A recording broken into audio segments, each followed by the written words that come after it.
مثلا چنین نقشه کشیدن ممکن نیست که امروز ساعت 10 پگاه دختری در کوچه دوچار آمده را دوست خواهم داشت، یا اینکه پگاه ساعت 5 بیگاه یگان نابکار را بد خواهم دید. شعر مانند گلهای چمن روی حولی نیست که کدام را خواهی پیش نظرت آید و جستجو کردن حاجت نباشد.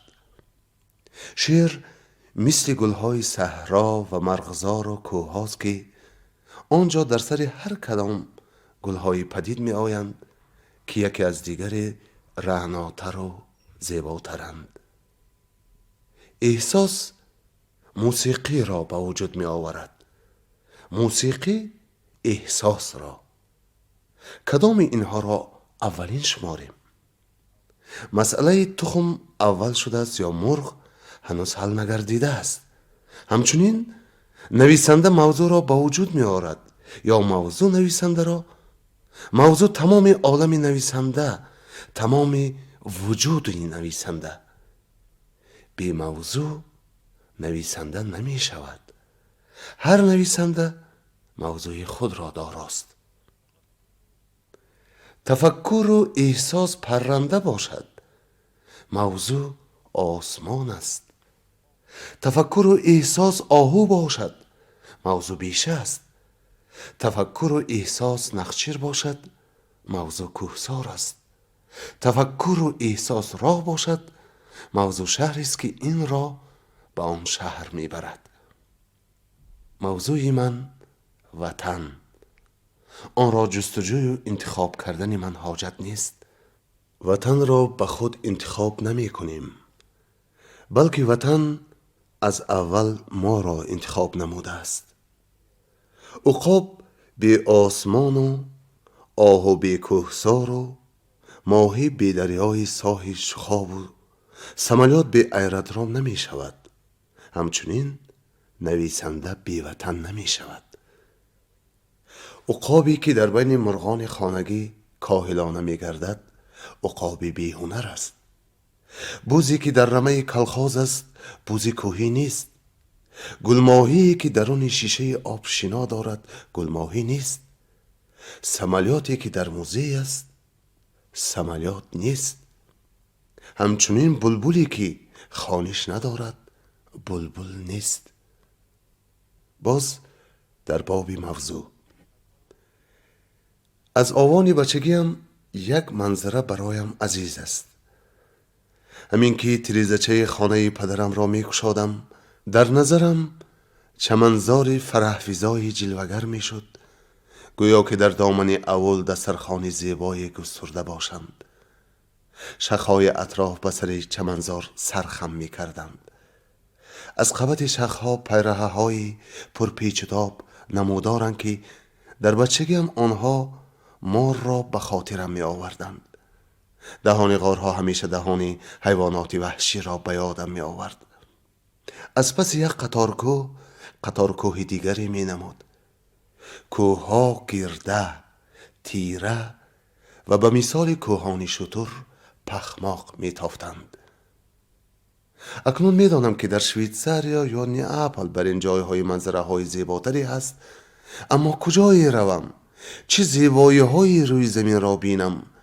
چیزهای دیده خود را با منظره آوان بچگیم، با صورتی که در چارچوبه تریزچه پدرم جا گرفته است مقایسه می کنم و تمام زیبایی های عالم در پیش آن هیچ می شود. اگر با یگان سبب من چنین اول و چنین منظره نمی داشتم، اگر همه آن زیبایی ها در لوح خاطرم نقش نمی بستند، تمام عالم برایم تنی بی جان، دهانی بی زبان، چشمی بی گوهر، لانه‌ای بی مرغ می بود. این گپ ها چنین معنی ندارند که من موضوع خود را در حدودی تنگ اولم خانه هم نگاه می دارم و اطراف موضوع مقدس خود را با دیواری بلندی پیچانیده می گیرم. زمینی می شود که با جفت یک قبط غوثش را برداری، از تکش باز قبطی نرم می براید. زمینی می شود که با جفت یک قبط تنوکش را برداری از تکش سنگ می براید. زمینی می شود که هنوز جفت نکرده سنگهایش نموده می ایستد. این خیل زمین را من مهنت صرف کرده کارم نمی کنم، زیرا می دانم که از آن حاصلی فراوان نمی روید. من نمی خواهم عشق وطنم را در بند اندازم، یا مانند اسبی که خوب کار کرده است و اکنون باید در یلنگی سیر علف چرد کشن مانم. من جوز دهان اسب می برارم، به گردن گرم عرق‌آلودش نوازشکارانه تپ تپ می زنم و می گویم بیرو علف خور قوت گیر. در مهری به وطن داشته من یک نوع آرامی و نکویی هست، چنان که اسبی آزاد دارد. من نمی خواهم عشق وطنم را در بند اندازم، یا داغستانم در محبت وطنم جستنی نیستم. برعکس محبت وطن را در تمام واقعیت عالم و تمام گوشه و کنارهای آن می بینم. به همین معنی موضوع من تمام عالم است. یاد دارم که در شهر دور و عجیب و غریبی سانتیاگو یک سحری از جیغ زدن خروسان بیدار شدم. از خواب بیدار شده چند لحظه پنداشتم که در اول خرد خانه هاش سنگین خوابیدم. همین طریق خروسان سانتیاگو موضوع من شدند. در ژاپنیا در شهری باز هم زیباتری کاماکورا در مراسم انتخاب ملکه حسن اشتراک داشتم. نازنینان ژاپن در نزد ما قطار قطار می گذشتند. من آنها را بی اختیار با آن نازنینان یگانه خود که در اورستان است قیاس می نمودم و آن چی را که ملکه من داشت در اینها نمی دیدم. همین طریق نازنین ژاپن و حتی ملکه حسن ژاپنیا موضوع من شدند. در نپال معبدهای بودایی، قصرهای شاهی، 22 چشمه را که آبش به همه درد و بلاهای جهان دواست مدعای تب تماشا کرده، در آخر به کوههای بلندی کتمند برآمدم. آن کوهها داغستانم را به یاد آوردند و از تماشایشان دلم چنان گرم شد که از دیدن معبد و قصرهای باشکوه و پرحشم این طرز نشده بود. کوههای مقرری به نظرم از انشاءات غرایب معماری عزیزتر نمودند. از دل گذرانیدم که نه آب آن چشمه سحرانگیز، بلکه این کوهها به همه درد و بلاها دوایند. همین طریق معبدهای بودایی و کوههای نپال ناگاه موضوع من شدند. مرا پس از تماشای شهرهای کلان سیرآدم هندوستان به یک دهچه نزد کلکته بردند. در خرمنجا غله می کوفتند. برزگاه‌ها از بالای درزه های گندم طلا رنگ دور می زدند. آنها آهسته آهسته دور می زدند و با سمهای خود غله طلا رنگ می کوفتند. از دیدن این منظره دلم چنان بالید که از تماشای یگان موزه، یگان تئاتر جهان این چنین شادی نکرده بودم. اولی خودمان آوانی بچگی خود را دیدگی برین شدم. همین طریق دهچه نزد کلکته موضوع من شد. دیدم که کوهستانیان اندونزیا مثل کوهستانیان ما دف میزنند. در کوچه های نیویورک مرد قفقازی چکمانی چرکسی در تن میگشت. در استانبول و پاریس کوهستانیان غمگینی جلای وطن کرده استقامت دارند و آنها بدبختترین آدمان روی زمینند. در لندن اسباب‌های کوزه‌گران مشهوری بلخری نمایش داده میشد. در ونیتس دروازهای اولی توفکره تماشابینان را مات و مبهوت میکردند. در دکان کتاب‌های کهنه در پیتسبورگ کتابی را درباره شامیل دچار کردم. به کجای روم؟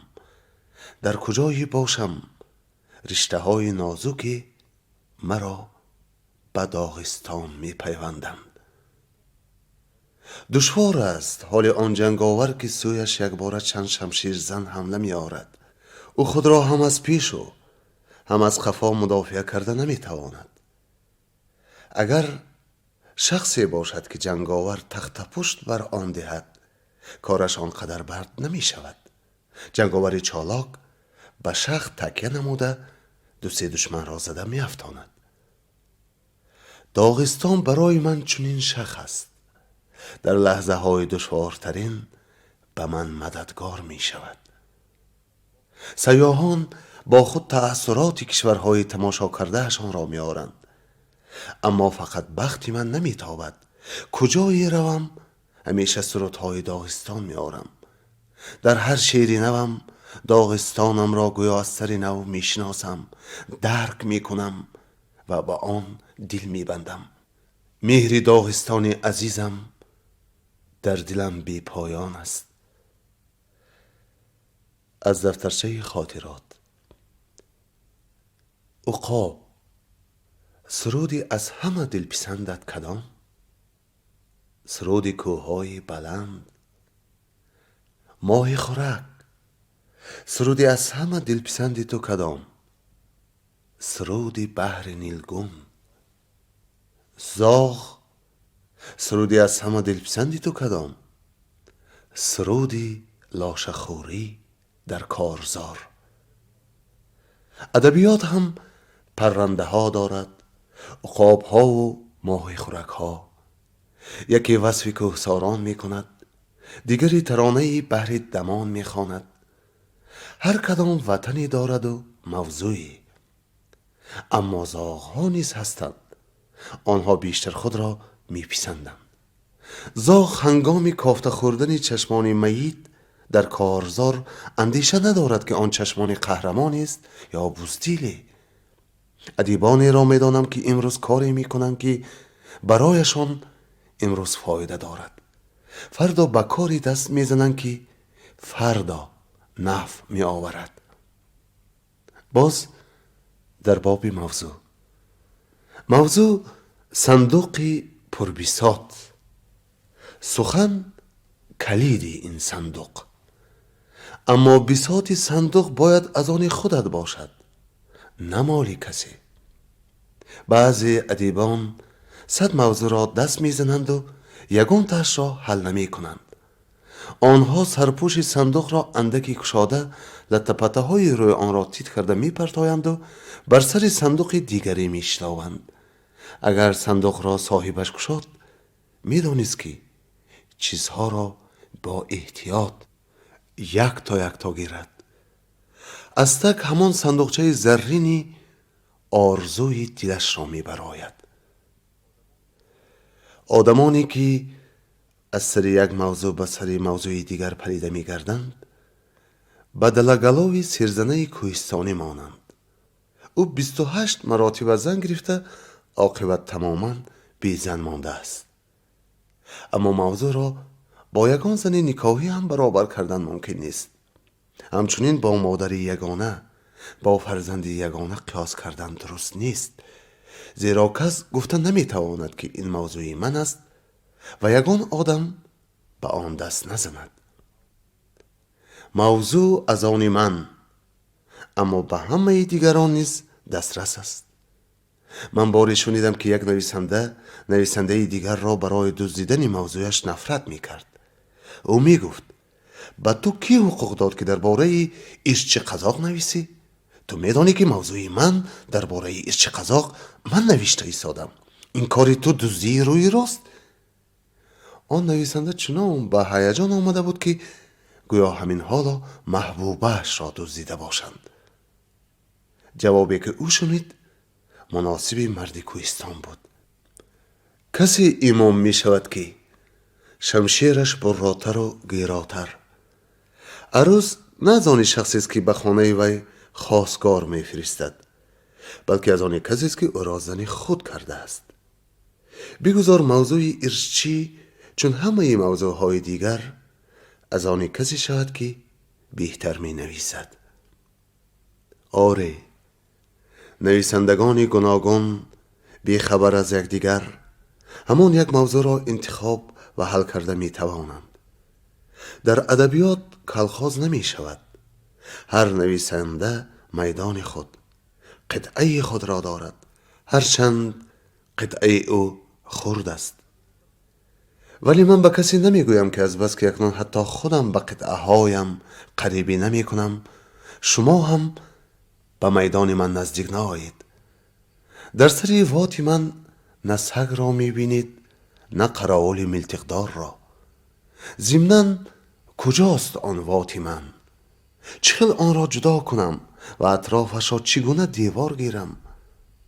موضوع من مرغزار ممنوع و محراب مسجد نیست که در آمدن آدمی بیگانه ممکن نباشد. یک وقت سیزدی نویسندگان داغستان شد و در آن بحثی به میان آمد. ناطقی گفت: درباره کشورها و خلقهای دیگر نوشتن داغستانیان چه لازم؟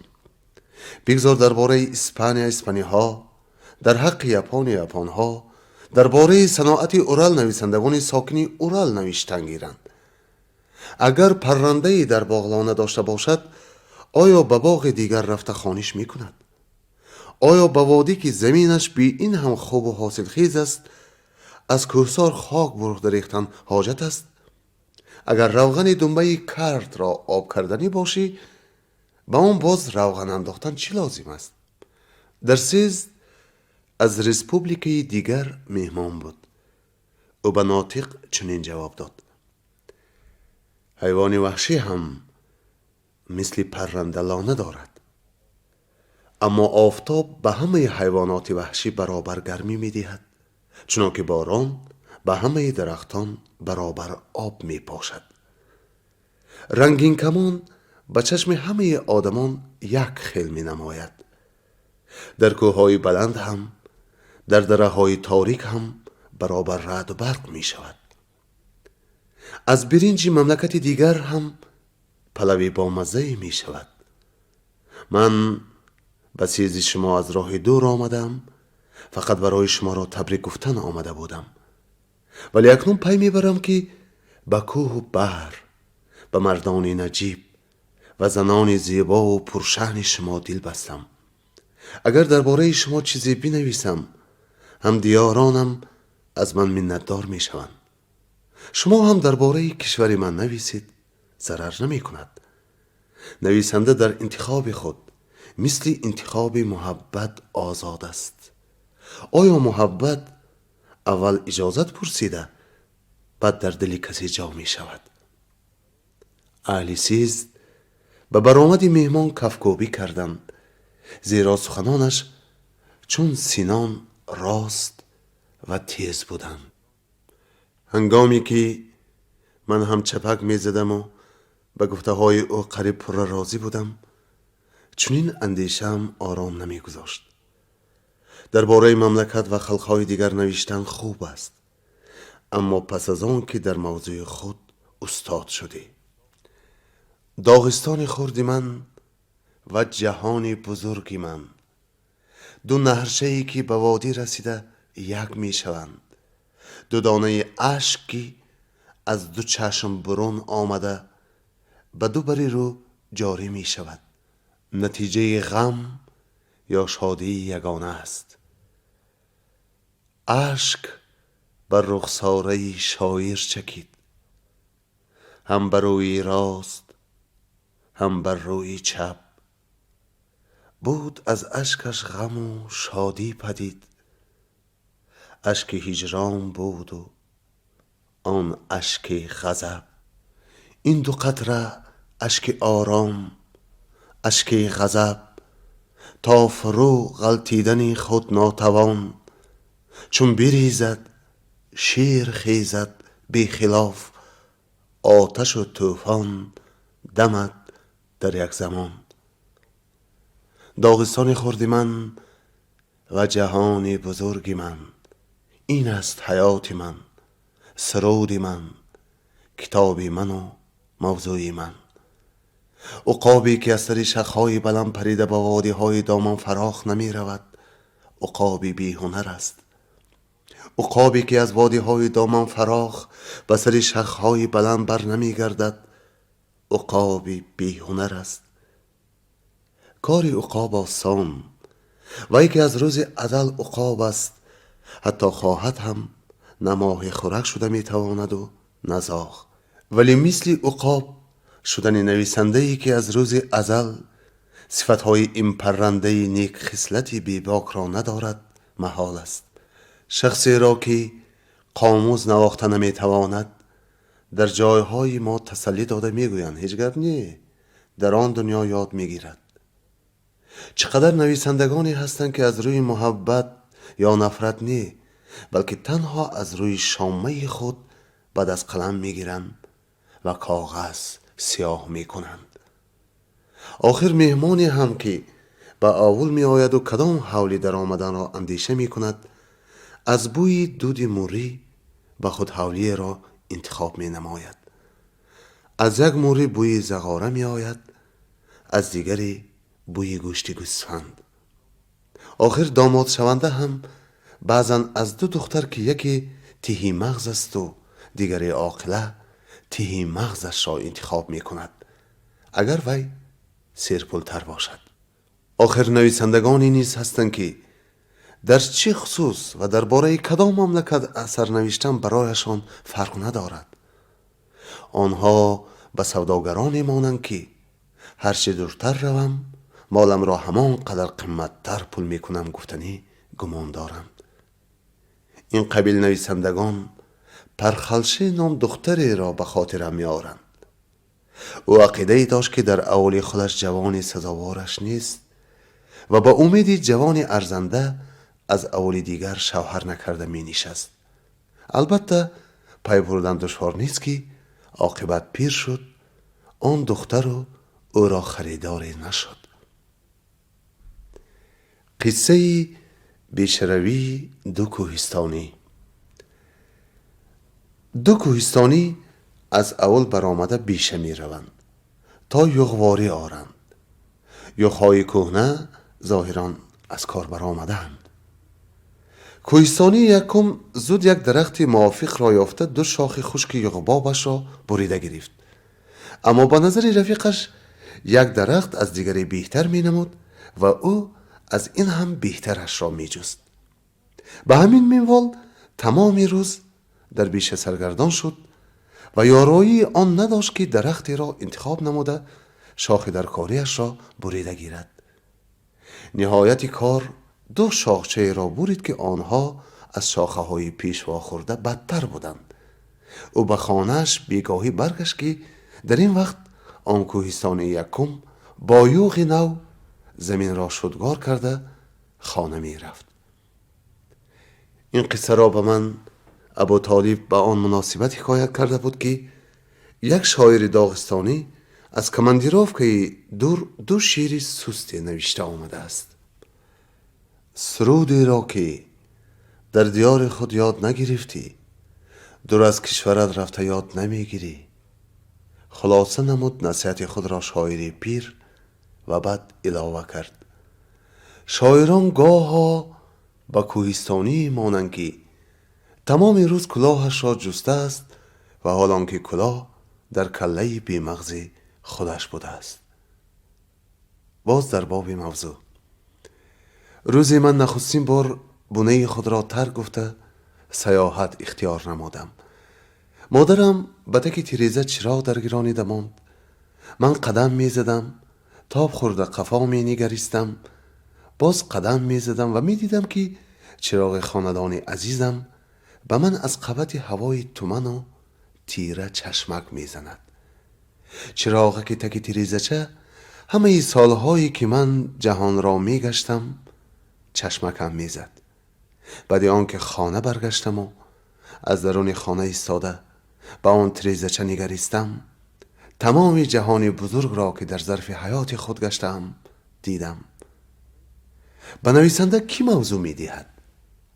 کله، چشم، گوش، دل دادن از این آسان تر است. نویسندگانی که موضوع را نه از روی محبت یا نفرت بلکه از روی شامه، درسترش بوی کرده می جویند، فرزند دوران خود شده نمی توانند. آنها فرزند زمان، فرزند یک روزند. آنها به عروسی کر شباهت دارند. قصه عروسی کر. به قول مردم در دهه یک دختری کر بوده است. جوانی از اهالی دیگر کر بودن این دختر را ندانسته به خانه او خواستگار می‌فرستد. گپ می‌پزد، توی سر می‌شود. به توی انبوه مردم جمع می‌آیند. عروس نمی‌خواهد که همه توی خورها کری او را پی برند. بنابراین از دوگانش خواهش می‌نماید که دائم در پهلویش نشیند. اگر گپ‌های خنده‌آور شود، دوگانش باید کتفی راست او را پوشد.